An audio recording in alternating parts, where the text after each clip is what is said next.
Eagle double G.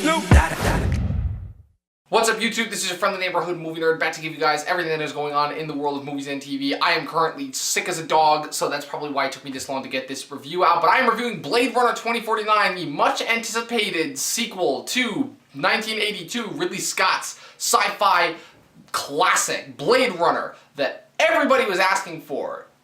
Not really. This is my review for Blade Runner 2049, which more accurately describes the film's running time rather than the year that it takes place. Told you, you're special.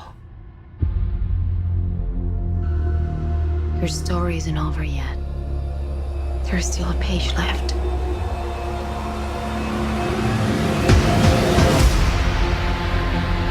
Blade Runner 2049 is not directed by Ridley Scott, but rather Denis Villeneuve. It is executive produced, however, by Ridley Scott, and is a direct sequel to 1982's Blade Runner. Taking place 35 years after the original, in the year 2049, the universe of Philip K. Dick is visited once again, this time in the form of Ryan Gosling's Officer K, the new Blade Runner in town, responsible for hunting down and retiring replicants. The only difference being, this time, he is a replicant himself, robots who have been manufactured to look exactly like humans. But when he discovers a secret about some of the older models, he finds himself seeking out former Blade Runner Rick Deckard, played once again by Harrison Ford, in order to gain some answers about the creation of the replicants as well as himself. So in this era we live in of endless sequels, reboots, and remakes, I am still lost for words as to whose genius idea it was to do a sequel to Blade Runner. Just from a business standpoint, to me at least, it makes no sense at all. I get that studios are scrambling to remake everything that was ever once popular in the 80s in a continued attempt to capitalize on our nostalgia, but I also know that the idea for a Blade Runner sequel has been in the works since the late 80s. But seriously?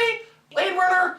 Not only is it a near-perfect sci-fi movie that had a closed-off ending, but the movie didn't even do well in its initial release, only garnering a cult following later on. So my thoughts on the idea of a Blade Runner sequel aside, this movie was not bad, but at the same time, it's not even close to good. Because what little good I can say about the movie comes almost entirely from a visual and a technical standpoint, because in terms of visuals, Denis Villeneuve was a guy who was never once faltered, because even last year with Arrival, a movie that I hated, that everybody else loved, I at least had to admit that the visuals were top-notch. And he continues that trend here. And that's about all I can say that's great about the movie, because the rest of it really is a mess. The movie is far too long, first off, clocking in at almost 3 hours. At least a half hour could have easily been shaved off. And don't get me wrong, I don't mind sitting through a long movie as long as it's paced well enough. The problem here, among many other, is that this movie is so deliberately paced that there are definitely a lot of segments that just feel agonizingly painful to sit there and makes me feel like a solid half hour of this could have been shaved off. Another thing is that the overall mystery itself, because the idea of Blade Runner, aside from being a great sci-fi movie that breaks down what it means to be human, is that it's a great neo-noir.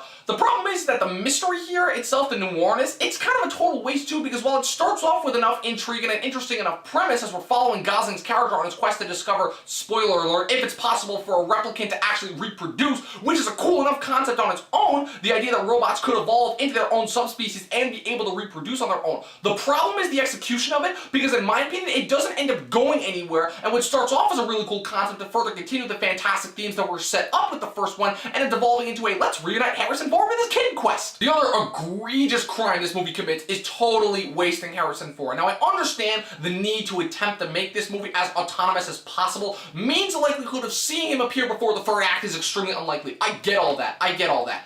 But when he does finally appear, what does he do? Absolutely nothing. He literally serves no purpose other than to be a plot device. Never waste Harrison Ford. Ever, ever, ever. At least Force Awakens used him right. The rest of the performances are all fine. None of them stand out, but none of them do a particularly bad job. But that's also a thing that I seem to remember about the first one, is that really, aside from Rutger Hauer, none of the performances really actually stand out. Harrison Ford, at least in the original, really kind of seems bored and more morose, and it doesn't really seem like he has the same kind of passion and vigor that he did for some of his more other iconic roles.